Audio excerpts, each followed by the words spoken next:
Hello everyone, this is Crystal Putoff, and I'm going to do another one of my border elements today.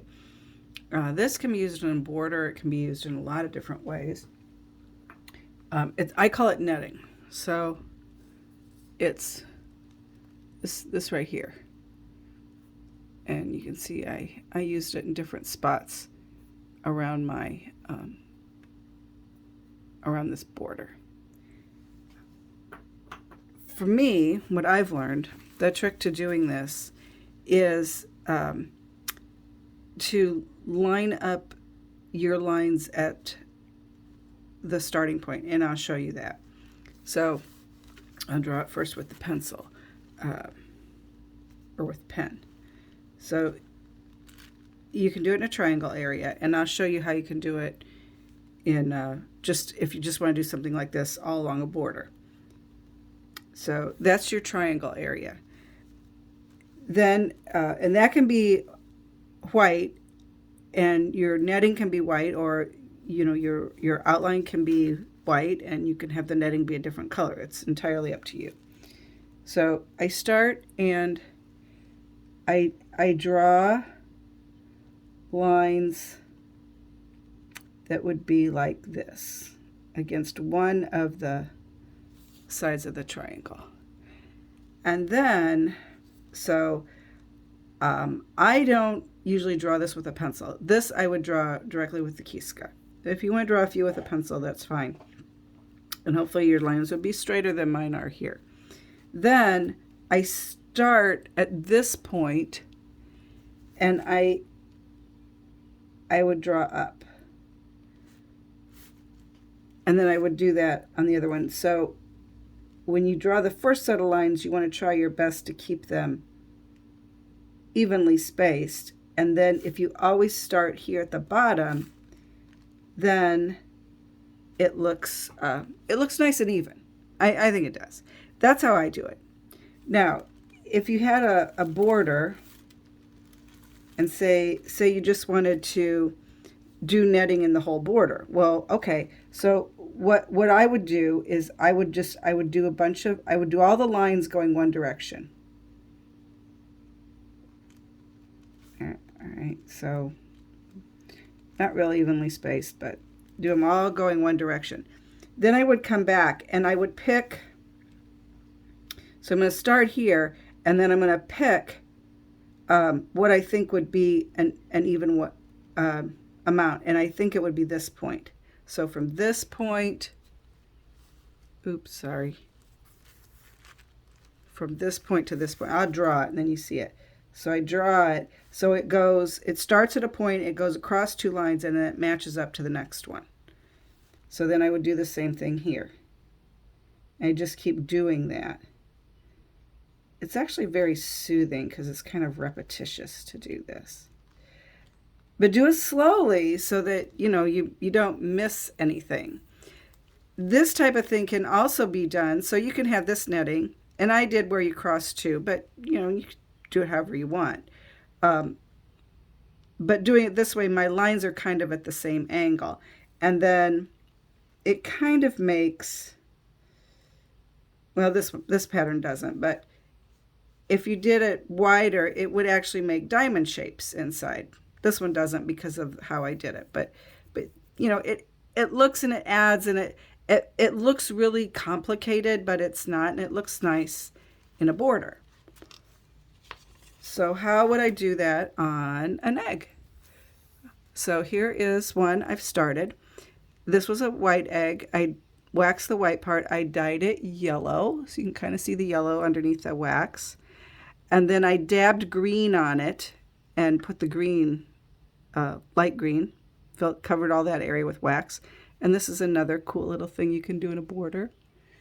I'll show something like that in a later video.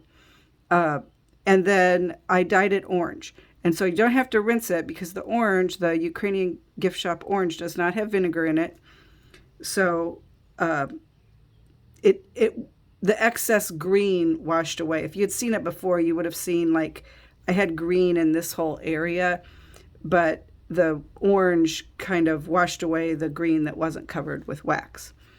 So now if I were to put wax on this for a netting, let's say I'm going to put it in these areas here. So I would start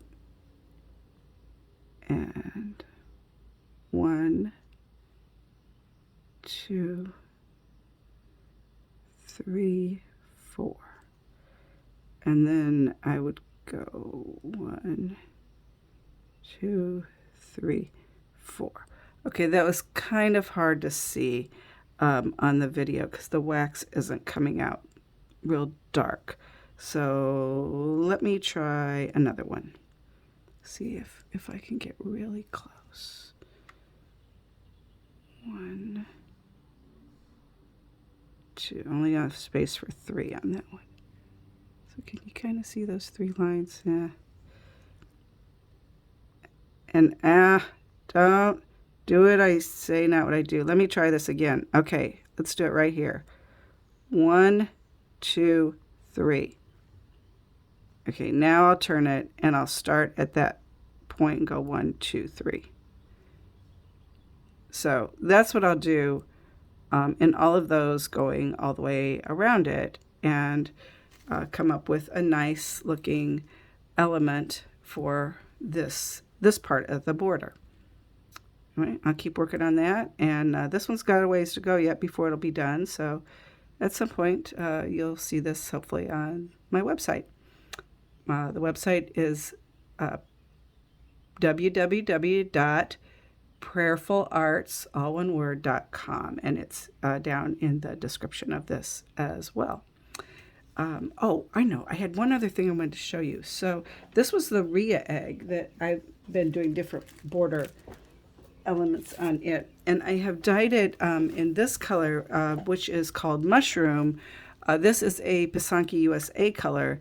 I think they still make it. The owner, Jim Halleck, died last year, a little over a year ago. And the company has a new owner. So I think they're still making this color, but I'm not sure. So this was called Mushroom. I dyed my Rhea egg, and I'm going to do netting in, well, that was close, this area up here. And what I'm going to do, I'm not going to do it in the whole area. I'm just going to do a very small one. So it's going to go like that. So I'm actually drawing it inside of that triangle area. And now we'll do it like this. So the netting I find fun because you can combine it with other things. You can make it just its own thing, or you can combine it with other things. So that's what that will look like in each one of those. All right, so different ways to use the netting in your borders. Play around with it, have fun with it, practice on paper, and then you can do it on your Pysanky. Thanks for watching.